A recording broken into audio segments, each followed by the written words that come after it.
This painting by Robert Henri, Mrs. Robert Henri, to me is one of the most important paintings in our collection of American art. I say that for two reasons. The first being it is a painting by, an excellent painting by one of the most significant American artists working at the turn of the century, and also because the painting has tremendous local resonance for our community here in San Diego. So Robert Henri was not actually Robert Henri. His name was Robert Henri Cozad, and he changed his name when he was a child because his father murdered someone. So in order to keep this secret, the family changed their names. This was not revealed until after Henri's death because he could not incriminate his family.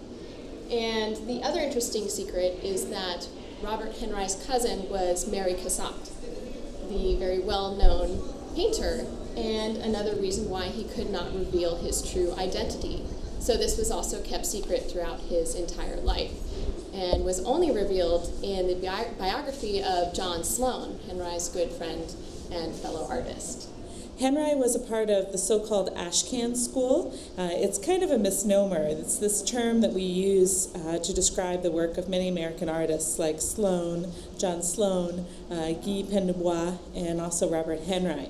Ashcan school has this kind of thinking of an ashtray, think of these dark, kind of brooding images of poverty perhaps, or the working class, when in fact the Ashcan school artists, though they often portrayed people of different classes, they were also very much just about realism, the fleeting moments of life, kind of creating portraits of people, images of community in these kind of very naturalistic renderings. Henri was really considered to be a leader of this group. Many of the artists that we associate with the Ashcan school, like Bellows, Sloan, and Pène that I already mentioned, are considered Henri to be a leader, and they look to him for lessons about art. Henri had been in Philadelphia, but then moved to New York City, and many of these young artists followed him there. Henri was such a significant teacher about American art that his lectures were compiled in a book called The Art Spirit, in which he kind of puts forth his ideas about art and art making.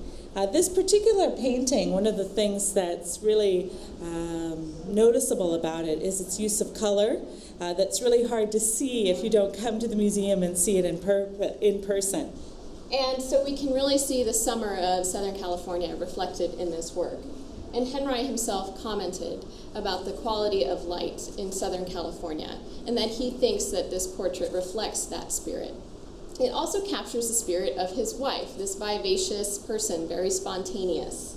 Her name was Marjorie Organ, and she was also an artist. Marjorie worked for the New York Journal. She was the only female on an all-male staff of caricaturists. And she just was one of the boys. She would laugh at their rude jokes, and she smoked cigarettes, and she even let her hair down in public. And so we can see why Henri fell for her.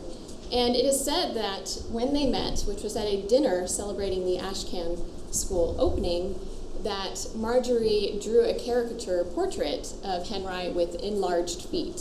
And therefore he fell head over heels in love, and they were married within 5 weeks. I mentioned to you this painting having great local resonance, and the reason why is because it was created or inscribed to a local artist by the name of Alice Klauber. Alice Klauber is extremely influential in the establishment of our museum here. She donated a number of works of Asian art. She was a great champion of our Asian art collection.